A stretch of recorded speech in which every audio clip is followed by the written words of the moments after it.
Bismillahirrahmanirrahim. Assalamualaikum warahmatullahi wabarakatuh. Innal hamdalillah nahmaduhu wa nasta'inuhu wa nastaghfiruh. Wa na'udzu billahi min syururi anfusina wa min sayyiati a'malina. May yahdihillahu fala mudilla lahu wa may yudlil fala hadiya lahu. Asyhadu an la ilaha illallah wa la syarika lahu wa asyhadu anna Muhammadan abduhu wa rasuluh. Raditu billahi rabba wa bislami dinan Muhammadin rasulullah. Subhanaka la ilma lana illa ma 'allamtana innaka antal alimul hakim. Amma ba'd. Assalamualaikum. Alhamdulillah, kalau berjibak Allah, mari kita turunkan rasa syukur kita atas segala limpahan nikmat dan karunia yang telah diberikan kepada kita. Alhamdulillah, sampai saat ini kita masih diberikan kekuatan, diberikan kemampuan untuk bagaimana kita bersabar mengistiqomahkan keyakinan kita. Dan kita berharap semoga hari-hari kita semakin hari semakin bertambah lebih baik lagi, dan kita diberikan kemampuan untuk bagaimana konsisten di dalam keyakinan kita ini, dan kita juga berharap semoga kita diwafatkan Allah dalam keadaan husnul khatimah. Salawat dan salam semoga tetap dilimpahkan pada junjungan kita Muhammad SAW, para keluarga, sahabat, dan juga pengikut setianya. Wassalamualaikum. Kalau kemarin kita sudah mendapatkan gambaran informasi betapa Islam itu adalah agama yang dipilih oleh Allah, agama yang benar menurut Allah. Kali ini kita akan mencoba melihat ya, apakah orang-orang yang terdahulu ya itu sudah berusaha untuk bagaimana mengislamkan, menjadikan Islam sebagai sebuah panutan. Di dalam surat Al-Baqarah di ayat 133 ada sebuah ayat yang perlu kita renungkan bersama. Ya, ini pada saat ketika Nabi Yakub ya, di saat-saat akhir menjelang wafatnya, beliau pernah menanyakan kepada putra-putranya, A'udzu billahi minasyaitonir rajim, am kuntum syuhada'a idh hadara yaqubal maut idh qala li banihi ma ta'buduna min ba'di. Qalu na'budu ilahaka wa ilaha abaika Ibrahim wa Ismail wa Ishaqa ilaha wahida wa nahnu lahu muslimun. Apa kamu tidak memperhatikan ya bagaimana ketika saat-saat terakhir ya, menjelang wafatnya Nabi Yakub, ketika Nabi Yakub berkata kepada putra-putranya, apa yang kalian sembah setelah aku mati? Ini adalah sebuah pertanyaan yang mendasar yang perlu kita coba wariskan ya kepada generasi penerus ya, kepada anak-anak kita, kepada keluarga kita. Kalau hari ini kita mungkin masih belum seperti itu, mari kita siapkan, kita kondisikan.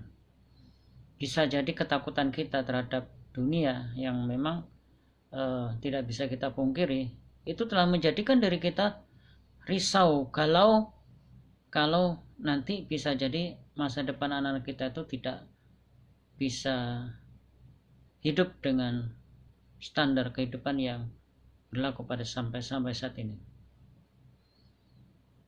Padahal urusan dunia itu adalah urusan yang tidak perlu membuat kita itu risau, tidak membuat kita galau. Karena memang Allah sudah menciptakan kita, menjadikan kita diperintah untuk beribadah. Allah sudah menjadikan diri kita itu sudah disediakan oleh Allah. Coba perhatian dalam Al-Quran, dalam surat Al-Baqarah ayat 21 ya, dan 22 ketika Allah memerintahkan, A'udzu billahi minasyaitonir rajim, ya ayyuhan nasu ubudu Rabbakumul ladzi khalaqakum wal ladzina min qablikum la'allakum tattaqun. Alladzi ja'ala lakumul arda firasyan was samaa'a binaa'a wa anzala minas samaa'i ma'an fakhraja bihi minas thamarati rizqan lakum fala taj'alu lillahi andada wa antum ta'lamun. Jadi di situ ketika Allah memerintahkan kita beribadah ya, maka Allah sudah menciptakan, sudah mendesain alam semesta ini itu tunduk oleh ketentuan Allah untuk melayani kehidupan manusia.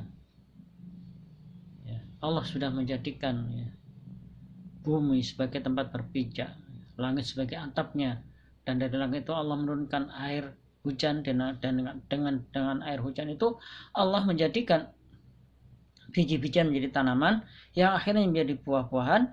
Itu sebagai rezeki bagi kita. Itu sebenarnya dalam konteks seperti yang harus kita pahami bahwa urusan rezeki itu tidak perlu kita membuat risau, tidak membuat kita galau, tetapi yang perlu kita ingat adalah bagaimana kesudahan yang akan kita alami kalau kita berpaling dari dinullah, agama Allah ini. Kita coba lihat, renungkan kembali bagaimana nasihat yang pesan yang diabadikan oleh Allah di dalam surat Al-Baqarah 133 tadi. Am kuntum syuhada'a idh hadara Yaqub al-maut idh qala libani ma ta'budun min ba'di. Jadi ketika Nabi Yakub menjelang wafatnya, maka dia bertanya kepada putra-putrinya, apa yang kalian sembah setelah aku mati? Nah, ini sebuah pertanyaan yang juga harus coba kita tujukan pada diri kita. Sudahkah kita mewariskan keyakinan yang kokoh pada diri anak-anak kita, sehingga ketika kita menanyakan kepada mereka, ma ta'buduna min ba'di, maka dengan tegas anak kita menjawab, na'budu ilahaka wa ilaha abaika Ibrahim wa Ismail wa Ishaqa ilaha wahida wa nahnu lahu muslimun. Alangkah bangganya ketika kita mendapati anak-anak kita itu dengan tegas menjawab bahwa kami menyembah Tuhanmu, Tuhan bapak-bapakmu, Tuhan nenek moyangmu, Nabi Ibrahim, Ismail, Ishak, Yakub. Dan mereka semua sepakat menyatakan, dan kami adalah orang-orang yang berserah diri. Jadi ini ada sebuah PR yang perlu kita wariskan kepada anak-anak kita. Jangan sampai anak-anak kita awam tentang urusan agama ini. Kemarin kita ceritakan bagaimana ilustrasi gambaran bahwa di masa-masa awal Islam itu asing dan nanti akan menjadi asing kembali.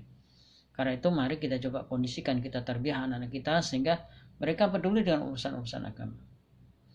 Jangan sampai nanti ketika orientasi mereka itu sudah bergeser, bukan ma ta'buduna min ba'di, tapi ma ta'kuluna min ba'di.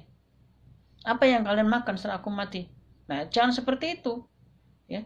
Jangan sampai kemudian kita bingung karena kita bingung dengan urusan yang menyangkut urusan perut. Ya, karena itu monggo mari kita jadikan masjid kita itu sebagai tempat tarbiyah untuk bagaimana mengkondisikan mentarbiyah diri kita, faham tentang urusan-urusan agama ini, dan sehingga kita tidak lagi risau dan urusan yang menyangkut urusan perut kita. Karena memang urusan dunia itu tidak sebesar urusan yang menyangkut urusan akhirat. Coba lihat bagaimana Allah menceritakan pada kita dengan firman Allah dalam surat Al-Qasas wabtaghi fima ataqallahu daral akhirah wa la tansa nasibaka minad dunya wa ahsin kama ahsanallahu ilaik wa la tabghi fasad fil ardi innallaha la yuhibbul mufsidin. Jadi perintah Allah apa? Allah memerintahkan pada kita untuk mencari kehidupan ini, untuk targetnya ada urusan akhirat. Sedangkan urusan dunia Allah menyatakan wala tansa nasibaka minad dunya, dan jangan kamu lupakan nasib dunia. Jadi stressingnya itu yang harus coba kita pahami, ada urusan agama itu ada urusan yang nomor satu. Dan itu sudah selaras kemarin sudah kita lihat bagaimana Nabi mengajarkan kepada kita untuk membaguskan urusan agama sebagai prioritas utama. Nah, sehingga nanti ke depan kita tidak lagi risau oleh urusan-urusan dunia kita, tetapi kita sudah fokus istiqomah untuk bagaimana kita hidup dalam Islam, hidup dengan Islam, dan mati dalam Islam. Semoga sedikit ini bisa memberikan renungan bagi kita semua, dan mari kita cukupkan dengan bersama-sama baca hamdalah dan kifarat majlis. Alhamdulillahirabbil alamin. Subhanakallahumma bihamdik asyhadu an la ilaha illa anta astaghfiruka wa atubu ilaik. Kurang lebihnya maaf. Assalamualaikum warahmatullahi wabarakatuh.